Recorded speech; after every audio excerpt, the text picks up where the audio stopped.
In the heart of Nigeria's capital city, Abuja, the chants grow louder by the day. Supporters of the detained leader of the indigenous people of Biafra, IPOB, Nnamdi Kanu, are on the streets calling for his immediate release. What are we demanding? Nnamdi Kanu now! What are we demanding? Nnamdi Kanu now! What are we demanding? Nnamdi Kanu now! For many of them, this is not just about politics. It's about pain.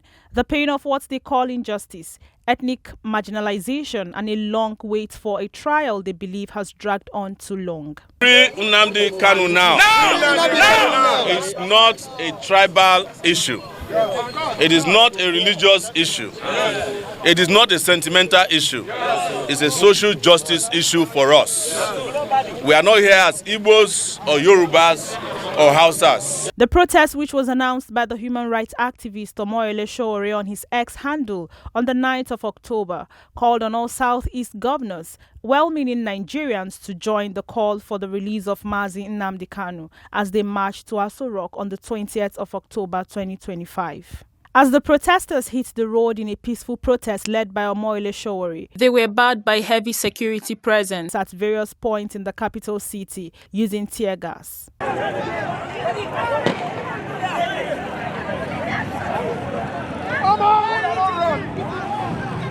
Alpha, are they up? They don't throw tear gas. Why are they throwing tear gas on people? But this is not good. Why are they throwing tear gas on us? I want to go to Barnes. I had to run from that place down to here because they are throwing tear gas. The Federal Secretariat axis, the Three-Arm Zone, and the Aso Rock were the areas that the protesters were not allowed to move to. Coming today to see that Nnamdi Kanu is free. Yes. And we started as early as 7 a.m. But it is customary with our security forces. They attacked us unprovoked. We decided that we will relocate to other parts of the city. Yes. And we are in Utako, and we will go around this city today until the city is shut down. Exactly. Some Nigerians lamented how the protest made it difficult for them to get to their various places of work as major routes were blocked. Since morning I've been trying so hard to get to my place of work. The first route I took, it was blocked.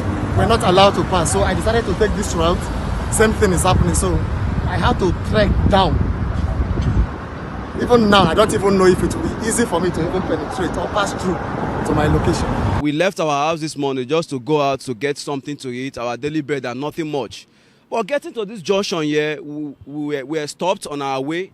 They didn't even allow us to cross here from Nighter to the next traffic light. So we're even begging that we are just headed to work, not any other thing. We are not going out there for violence or anything protest. Nnamdi Kanu's continued detention, despite several court rulings ordering his release, has deepened frustration among his supporters, many of whom say their faith in the system is fading.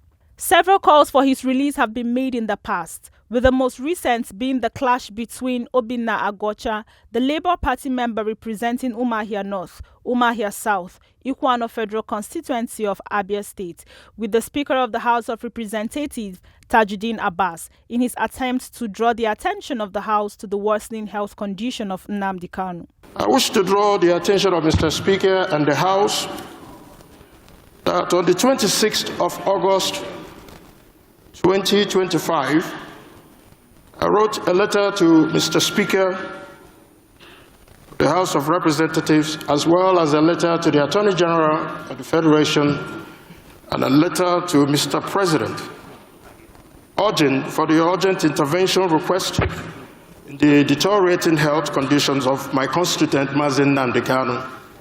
Up until today, Mr. Speaker, I have yet to receive any response from Mr. Speaker, from Mr. President, and from the Attorney General, despite the deteriorating health of Nnamdi Kanu, whom has been evaluated by his own team of doctors and came up with a report which was attached to the letter that was submitted to Mr. Speaker and to the President and as well to the Attorney General. It's significant, Mr. Speaker, if otherwise. My dear honorable colleague, yes, sir. I do not see where your privilege is conflicted here. I have not received a letter that I wrote to the Speaker. I'm a member of the House, and my office deserves a response, whether it's positive or not.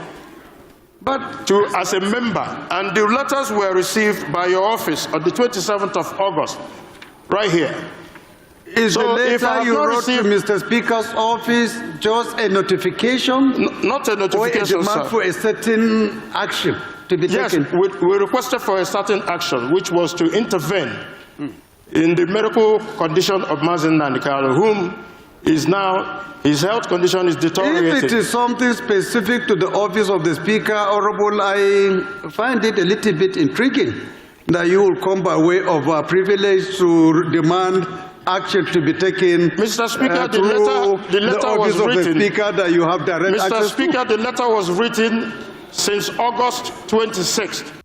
Also, the senator representing Abia South Senatorial District, Senator Naya Abaribe, had led the Southeast senators to plead for the release of Nnamdi Kanu in a closed-door meeting. Senator Shehu Sani, Ohaneze Ndibo, Dame Bianca Ojukwu, the Southeast governors, and well-meaning Nigerians and groups have been on the call for the release of Mazi Nnamdi Kanu for a very long time. The matter concerning Mazi Nnamdi Kanu and the continued legal wranglings concerning his incarceration. The Southeast Senate Caucus, all leaders of the Southeast feel that the release of Mazi Nnamdi Kanu will help in dousing all the tensions and everything that is going on in the Southeast. Nnamdi Kanu remain in prison. The more the cause he is fighting for is being flourished by his own detention. Tinubu is a president that came from the trenches. He is one of those who fought for democracy and freedom. And I believe, if not for the fact that he went to exile, he could have ended up in prison with us in the 90s. Then someone of his own stature cannot be lectured about democracy or human rights, because we are all in the trenches fighting. So my expectation is that the problem cannot be solved by keeping the leader of the struggle perpetually in prison. You don't solve the problem. You can only solve the problem if you discuss the problem. On the judicial front, the failure to release Nnamdi Kanu despite the ruling to that effect by both the High Court and the Court of Appeal has heightened the frustration of those who believe that the plan is to keep him in jail in perpetuity. Exponents of that view do not see any reason for his continued incarceration when Sunday Igboho and Omoyele Sowore, both of whom were charged with sedition at various times, had their cases withdrawn.